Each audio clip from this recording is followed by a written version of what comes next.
Welcome back, everyone. Great to be here with you. Today's episode is 2197, and we are going to be breaking down the connection between COVID and weight gain. Now that we have a full 12 months of statistics from 2021, I want to share with you what the average person affected by lockdowns and COVID actually gained in terms of weight versus what the average person would gain on a yearly basis. Now, I found the average weight gain just as fascinating as the COVID weight gain because it was, in my opinion, higher than I expected it to be. So we're going to break all of the stats down today. Not going to be a long show, not going to be drawn out at all. But what I'd like to do now that, again, I feel we have a lot more information over the past, let's say, 2 years, 18 months to 2 years of what does it mean beyond just overall mortality? Meaning that, okay, we know the survival rate with COVID. We know a lot of the people affected by COVID.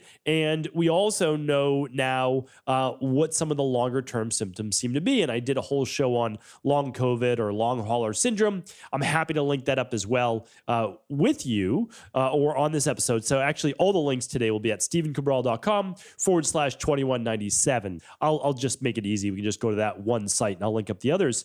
But I also want to do one additional show because it's very fascinating that it does seem that there's even more data now on who is going to be most susceptible to long hauler syndrome, long COVID, post-viral inflammatory syndrome. It goes by a lot of names. I did a show again, like I said, just about 2 weeks ago on that. Definitely check out that show. And then in the next week or two, I'll bring you a follow-up episode on the latest research on the 4 factors that make you the most susceptible to that. But again, what you can also do about it. I don't want to just let you know, okay, here's who's most susceptible, and now you're just going to have to deal with this for the next year, 2 years, 10 years of your life. No, there's always things that you can do about it, and I'm happy to share that as well. But today is on COVID and weight gain, or I think we can really say, because I don't think that COVID causes people to gain weight, that's for sure. I would say it's pretty much just the opposite, since most people, I think, when they have this particular virus, feel nauseous, and they tend to eat less, right? Because the body's far more stressed. They might be sleeping more. They might be resting more. But certainly they're not feeling all that great. And so I don't think the weight gain, of course, comes from that. Now, the weight gain does come from stress, and it comes from worry, and it comes from wanting to eat more comfort foods, as well as the opportunity to do so because most people aren't necessarily going into work as much, or at least they didn't in 2021, and certainly at the end of 2020. But what that leads to then, of course, is the ability to have access to pretty much endless food for most people, which is, I guess, good and bad, right? It's nice to be able to say we don't, again, for the majority of people listening to this podcast, don't have a lot of food shortages. Now, that doesn't go for the entire world. I certainly experienced that firsthand when I was overseas, and how honestly deplorable it is for people to be in those types of conditions. I felt, I felt responsible. I felt terrible for the people that I saw, especially in India, at some of the locations that I was at, and how little they did have, which again, just allows me to try to just do as much as I can, but just feel a lot of gratitude for the blessings that I've been given. And I think that most of us do feel that way. The problem is that a lot of these benefits that we see as being able to have food allows us to then overeat as well. So we've seen that during the pandemic, that alcohol consumption did go up, and that, I mean, for very obvious reasons. A lot of people try to palliate their nervousness or anxiety or worry or sleeplessness with alcohol. And they kept alcohol stores open even when a lot of other stores were closed. And so that gave easy access and ability for people to gain access to alcohol. Well, alcohol, as we know, is definitely damaging to the metabolism and certainly lowers the metabolic rate, causes inflammation and a host of other issues besides being empty calories. So that, of course, in and of itself could lead to weight gain. But really what I want to share with you is this, is that COVID itself does not necessarily cause weight gain, but an environment of stress allows you to increase cortisol and stress levels. And when you increase cortisol and stress levels, what happens is you typically start to increase blood sugar levels, you increase insulin levels, because typically insulin follows higher levels of blood sugar. You add more belly fat, which is not advantageous, obviously, for keeping a healthy weight. And that increase in belly fat then leads to heart disease, can lead to heart disease, high blood pressure, type 2 diabetes, and potentially even cancer. And we've seen that, of course, with waist-to-hip ratios. So your waist-to-hip, I've gone over this before many, many years ago in the Cabral concept, but we can link up that episode as well. So I will link that up to stephencabral.com/2197. The greater the waist-to-hip ratio, meaning the larger your waist in comparison to your hips, the more likely you are for a lot of the main causes of mortality. So again, I'll link that up. I'll link up the statistics. You can do a very simple measurement around your belly button. Use a piece of string or a floppy tape measurer, and then measure around the widest part of the hips with the feet just about 3 inches or so apart. And then you'll simply take the quotient or your divisor. Basically, you're dividing the hips by the waist, and you're coming up with, which again is the quotient, the answer to what you're going to see. And then that's going to give you the ratio for your risk factor. And it's very simple. It's very straightforward, but it works really well. It's one of the reasons, not the only reason, but one of the reasons why typically we see women with less heart disease than men. It's not the only factor, testosterone, other things. Androgens are certainly a factor as well. But what we see here is stress due to lockdowns, due to COVID. And I'm not saying we shouldn't have locked down. I'm not saying this is not a political show. What I am saying is, it is what it is. So we locked down. We were kept in fear. The media was keeping us in constant fear. And I'm not even saying that that's been alleviated to this day, but the truth is that many people are stressed. They were stressed about their family, their family's health. They were stressed about their jobs. They were stressed about the future. They were stressed about everything. And you know what? Rightly so. So I get it. I understand. But it doesn't mitigate the fact that when cortisol levels begin to rise, the body begins to lower metabolic rate. When you lower metabolic rate, it typically slows thyroid. It can, again, with higher levels of cortisol, increase blood sugar. It can lead to more ups and downs in energy, and it can lead to more eating because you're trying to palliate the high stress and cortisol. And a lot of time that's happening when you're sitting on the couch at night after the workday is done and you're watching maybe the evening news, super stressed out. And so you're eating your, popcorn or ice cream or chips or whatever it might be, and maybe even having alcohol. So listen, I get it. I understand. But what I want to do is kind of shed a little bit of light on it and why they're referring to it as the COVID-15. Now, I did a podcast maybe a year ago on the COVID-15, but I wanted to see, does that actually pan out? Like, is the COVID-15 true? And it seems that maybe not. And I want to share those statistics with you. But what I found interesting in the course of my research is that, and this was done at looking at 15 million patients at Harvard Health. So this is pretty good. I mean, again, I think it's a pretty good case study looking at 15 million people's weight changes over the course of 1 year. And amazingly, I didn't know this, but the average weight gain every single year for an individual is 2.5 pounds. So I do know that over the holidays, from basically Halloween, or some people like to say Halloween, but really, let's say Thanksgiving to New Year's, is about 6 pounds. So that's normal.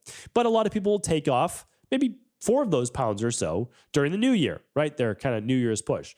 But it seems to be that there's this ongoing aggregate of 2.5 pounds of weight gain every single year.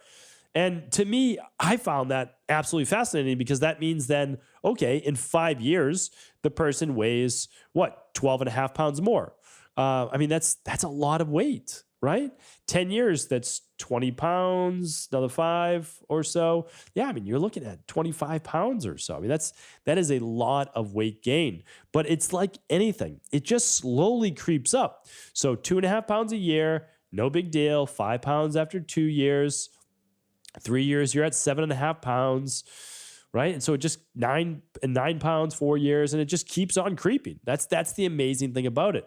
So what I wanted to share with you is that even though that's the normal of 2.5 pounds of weight gain per year, I can't say, I always say this, that's the average, that's what's most common, but it's not normal. There's nothing normal about gaining 2.5 pounds a year. I have to state that to people, because again, I think we're preaching a lot of the wrong things. Like, it's okay to continue to add what is adipose tissue, body fat, And that's okay. And the reason why I'm stating this is, again, I understand the sensitivity around the issue, but every pound you gain in weight in terms of body fat, adipose tissue, the more inflammation you're going to have in your body. Most likely, a higher levels of cortisol and the higher levels of estrogen in your body. All of these things can be absolutely detrimental to your overall health and longevity. So I just want to be careful that, one, we're sensitive to the topic that there is no one body type. There's no one ideal body type. That's not it at all.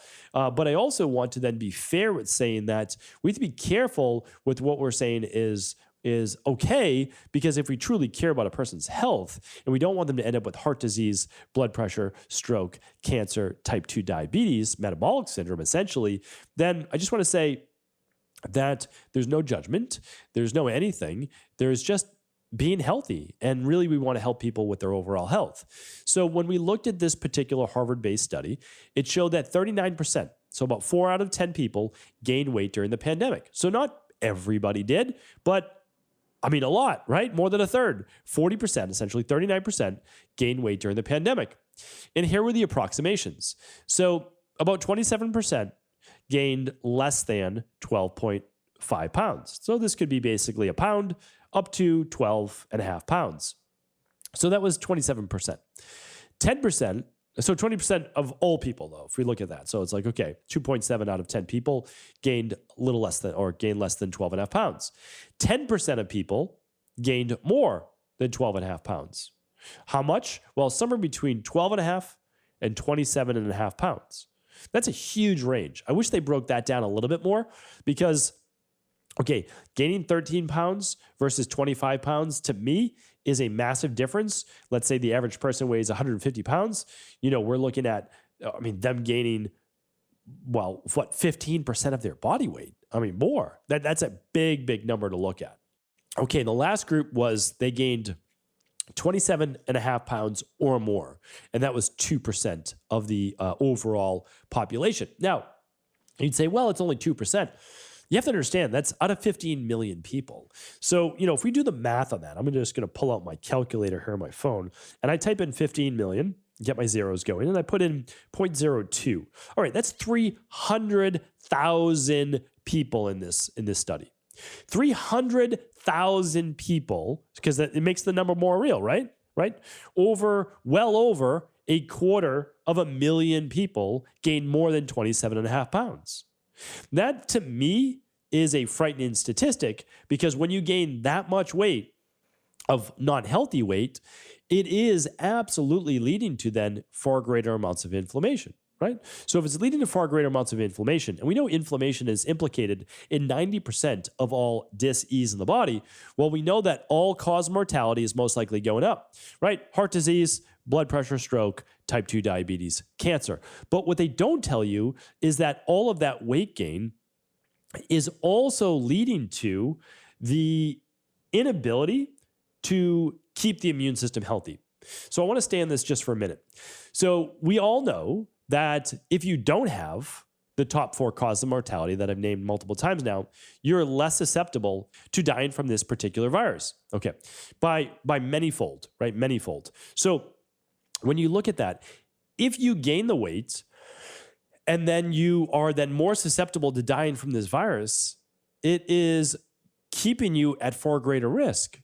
So it's not just the virus itself that we have to be worried about, it's the stress due to the pandemic and lockdowns itself. Now, if we look at that, we say, okay, so we've got the actual virus, which is a real thing, and it's something that you just have to be aware of, keeping yourself healthy. But then there's also the stress of the pandemic that if you don't take that into account and you gain this type of weight and it leads to then more inflammation in the body or any of these comorbidities, well, then you're more susceptible to actually dying then from the virus. So this is why I do this show. So the Cabral concept is simply dedicated to bringing you topics that maybe aren't mainstream, that maybe your medical doctor isn't talking to you about, but also that have real world implication. I'll never bring up a topic that there's nothing you can do about. The good news is if you gain 10 pounds, 20 pounds, 27.5 pounds, like in this study, you are able to take that weight off though in no more than 3 to 6 months. So I'm not going to say that you need to lose the weight or can lose the weight in a month. That's not necessarily what it's about. But the good news is this, that anyone at any time when they are ready, because again, I know not everyone is ready. I understand that. I also understand that weight gain is a metabolic issue. It's not just about calories in, calories out for many people. I understand that it's very nuanced, and I understand that there's also emotional based reasons behind it. So I get that, I understand that, and I want to be sensitive to that issue. But what I do say is when the person is ready, the programs are there to enable an individual to take the weight off that they need to, and then whatever else is needed in order to achieve a healthy weight for them. And again, I've spoken about this before. A healthy weight does not mean that you're super thin. It doesn't mean that you look like one particular body type. It's simply being a healthy weight for you. So my recommendation is this. It's to understand that the stress that we've been living in for the last 2 years can lead to weight gain, and it has for about 4 out of 10 people. And then for over 300,000 people in this study, at least, it led to substantial weight gain, over essentially 27 and a half pounds. And that is substantial. And then I'm not even negating 10 pounds for the people who are 27% of the weight gainers. So my recommendation is very simple and it's very straightforward. I don't want people to go on a crash diet. I don't want them to go on a deprivation diet. And I don't want them to do things that would allow then just for a rebound in weight gain in 2 months from now or 3 months from now, because I don't want them to add more stress to a rain barrel that is already getting filled or is filled and overflowing with stress. So my recommendation is to begin a program that you believe is simply leading to a healthier lifestyle. So if we can help people live a healthier lifestyle and understand why they're eating certain foods and why they're moving their body in the way that they're moving their body, that they should be, then they're most likely going to keep that weight off for life. So you can partake in whatever program or protocol you feel is best for you. I'm going to link up a couple podcasts below because I do recommend that the number one way to start is simply with a functional medicine detox. It's going to teach you about intermittent fasting. It's going to teach you about more plant-based foods. It doesn't mean that you can't eat meat. It doesn't mean that you can't eat fish. I'm not saying that, but it's going to teach you more about plant-based foods and the benefits for high antioxidant foods. It's going to teach you about meal timing. So that's the best place to start. And then after that, it's going to teach you about how to then incorporate a lot of those fundamentals into your lifestyle. Where you decide to take it from there is completely up to you. On the exercise end, if you're not already walking 7,000 to 10,000 steps per day, which is just a little over an hour of walking minimum. And again, that can be split up throughout the day to about an hour and a half or so for the top end. We start there. So we start with walking. We start with a good functional medicine detox, and then you can always progress. So I'm not saying that you shouldn't be doing weight training. I'm not saying that you shouldn't be doing cardio. I'm not saying that you can't do additional things. You can. What I want you to do is start with something that is realistic, that you will see results from, that can motivate you then to take that next step. So hopefully this has been helpful. I would love to be able to answer any questions for you. My team and I are always here to help. The best place to ask questions is right at cabralsupportgroup.com. About 15,000 members from all around the world hang out there and ask questions and give each other support, as well as our health coaches are there. And again, you can always ask me right on YouTube in the comments, or feel free to leave it on Instagram as well. Take care, everyone. Thank you so much for listening to the show. I appreciate you, and always feel free to share this show with anyone you believe it could help. Take care. Thanks again.